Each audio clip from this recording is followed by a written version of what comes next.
Assalamualaikum warahmatullahi wabarakatuh. Perkenalkan, nama saya Muhammad Hadi Putra Pubara dari kelas 10 Kimia Analisis 2. Biografi Pangeran Diponegoro. Pangeran Diponegoro yang bernama asli Raden Mas Mustahar merupakan salah satu pahlawan nasional.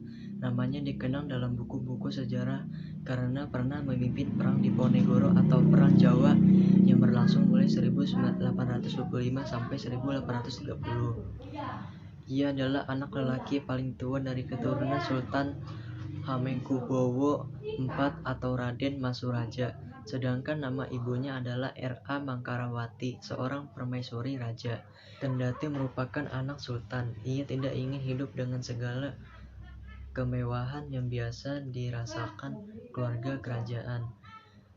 Berdasarkan catatan, Pangeran Diponegoro disebut Pangeran Kesultanan Yogyakarta yang kelak akan menjadi raja. Namun, dengan secara halus Diponegoro menolak karena merasa tidak pantas selaku anak selir. Dalam sejarah, ia pernah memendam benci terhadap kolonialisme Belanda yang menjajah kerajaan Nusantara.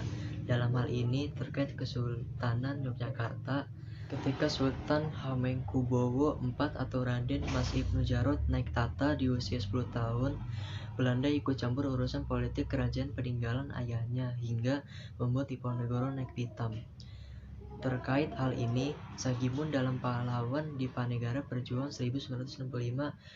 Terkait hal ini, Sagimun adalah pahlawan Dipanegara Berjuang 1965 mengungkapkan alasan lengkapnya. Pangeran Diponegoro menyuarakan perlawanan karena Belanda datang mengatur internal kerajaan dan juga menetapkan beban pajak kepada rakyat dengan jumlah yang tidak sedikit.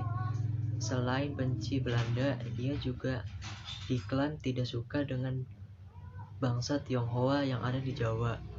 Keterampilan orang-orang Tionghoa dalam mengatur keuangan sering memeras masyarakat Kesultanan Yogyakarta. Akhirnya dijalankan Pangeran Diponegoro bersama para pengikutnya di Jawa membuat Belanda kewalahan. Pada 28 Maret 1830, Belanda mengajak Diponegoro melakukan gencatan senjata lalu mengadakan perundingan. Belanda ternyata hanya memberi janji manis kepada Diponegoro ketika itu.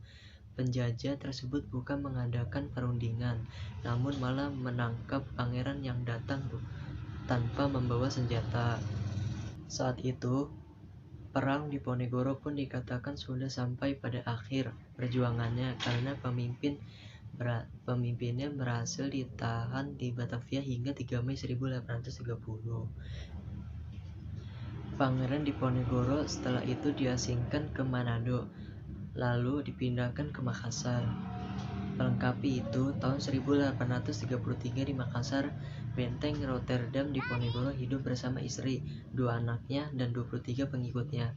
Pada 8 Januari 1855, Pangeran Diponegoro meninggal dunia. Berdasarkan surat keterangan yang tertulis dalam Pahlawan Diponegoro Berjuang 1965 karya Sagimun, usia lanjut adalah penyebab wafatnya Diponegoro.